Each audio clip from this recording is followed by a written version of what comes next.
नमस्ते. आज आपण बनवणार आहोत भरून अशी कारल्याची भाजी. तर याच्या आधी मी कारल्याची भाजी दाखवलेली आहे.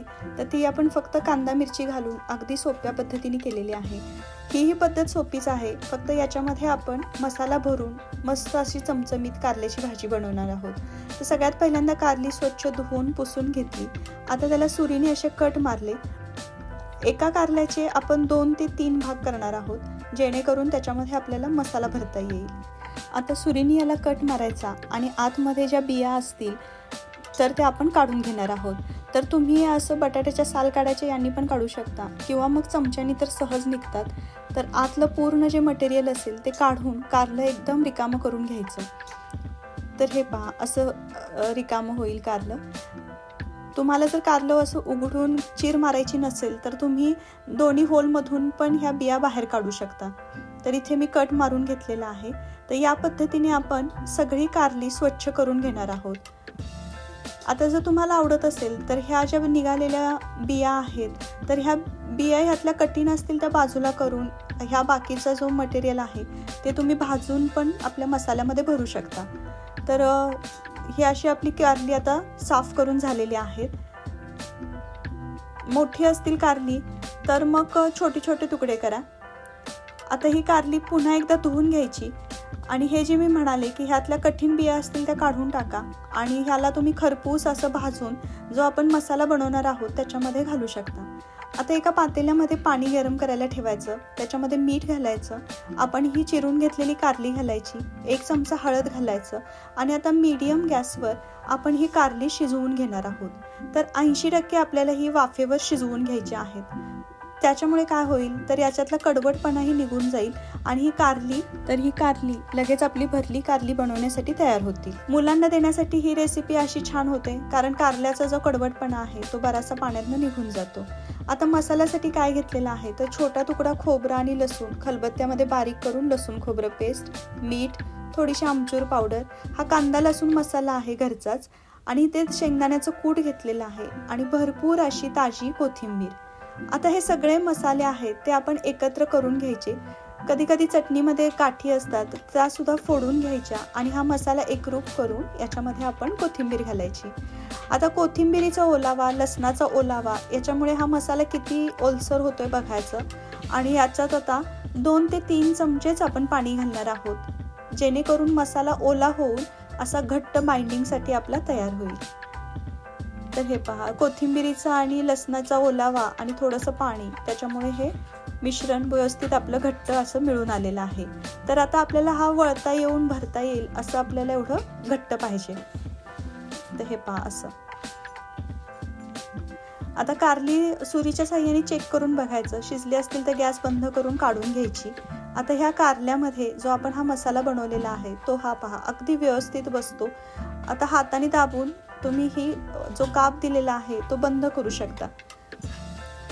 छोट्या साईजची कारली असतील तर तुम्ही ती डायरेक्टली घेऊ शकता, पण इथे आता मी मोठी कारली घेतलेली आहे त्यामुळे त्याचे असे काप केलेले आहेत. तर हे आता असे व्यवस्थित आपण सगळी कारली भरून घेणार आहोत. हा मसाला कारली आहेत ही मुलांनाही अगदी व्यवस्थित खाता येतात कारण ह्याच्यातला कडवटपणा हा थोडासा कमी झालेला असतो. तर या पद्धतीने आपण हे पहा जेवढा बसेल तेवढा मसाला कारल्यांमध्ये भरून घ्यायचा आणि मग दाबून हे व्यवस्थित बाजूला करून ठेवायचे. तर हे सगळे कारले भरून एवढा हा थोडासा मसाला शिल्लक राहिलेला आहे तर हा आपण पुन्हा वापरणार आहोत. आता एका कढईमध्ये 1 चमचा तेल गरम करायचं आणि आता आपण फोडणी देणार आहोत. तर सुरुवातीला इथे मी मोहरी टाकलेली आहे. मोहरी चांगली तडतडली की आपण याच्यामध्ये 1 चमचा जिरे टाकणार आहोत. जिरे चांगले भाजले गेले की थोडासा हिंग घालायचा आणि आता कढीपत्त्याची भरपूर अशी पानं घालायची. कढीपत्ता चांगला भाजला गेला की ह्याच्यामध्ये 1 मीडियम साईजचा कांदा बारीक चिरून आपण टाकणार आहोत. आता हळद अगदी थोडीशी घालायची कारण आपण कारलं शिजताना त्याच्यामध्ये हळद घातलेली आहे. तर तुम्हाला ग्रेव्हीचा बेस करण्यासाठी इथे कांदा भरपूर वापरला तरी चालेल. आता कांदा कमी तेलात शिजवतोय त्यामुळे थोडंसं मीठ घालायचं जेणेकरून हा कांदा व्यवस्थित आपला शिजला जाईल. कांदा जरासा कलर चेंज झाला की याच्यामध्ये आलं लसणाची पेस्ट घालायची आणि त्याचाही कच्चा वास जाईपर्यंत आपण परतून घ्यायचं. आता हे व्यवस्थित परतून झालेलं आहे. तर इथे मी 2 मीडियम साईजचे टोमॅटो मिक्सरला बारीक फिरवून घेतलेले आहेत. तर त्याची पेस्ट या कांद्याबरोबर व्यवस्थित आपण भाजून घेणार आहोत. आता मसाल्यांमध्ये फक्त आपण जिरा पावडर 1 चमचा, काश्मीरी चिली पावडर अर्धा चमचा कलरसाठी, थोडंसं मीठ हे घालणार आहोत. आणि आता हा ग्रेव्हीला तिखटपणा येण्यासाठी अंदाजे आपल्या 1 ते 1.5 चमचा तुम्ही साधं लाल तिखट घालू शकता. तर हा आता आपला ग्रेव्हीचा बेस तयार होतोय. हा मसाला कोरडा होऊन तेल सुटेपर्यंत हा असा आपण परतून घेणार आहोत. एकदा परतून झाला की याच्यामध्ये पाणी मिक्स करायचं आणि तुम्हाला किती ग्रेव्ही पातळ हवी त्याच्या प्रमाणामध्ये तुम्ही हे कमी जास्त करू शकता. आता आपण याच्यामध्ये टोमॅटो घातलेला आहे. तर मसाल्याच्या अंदाजानुसार मीठ झालेलं आहे.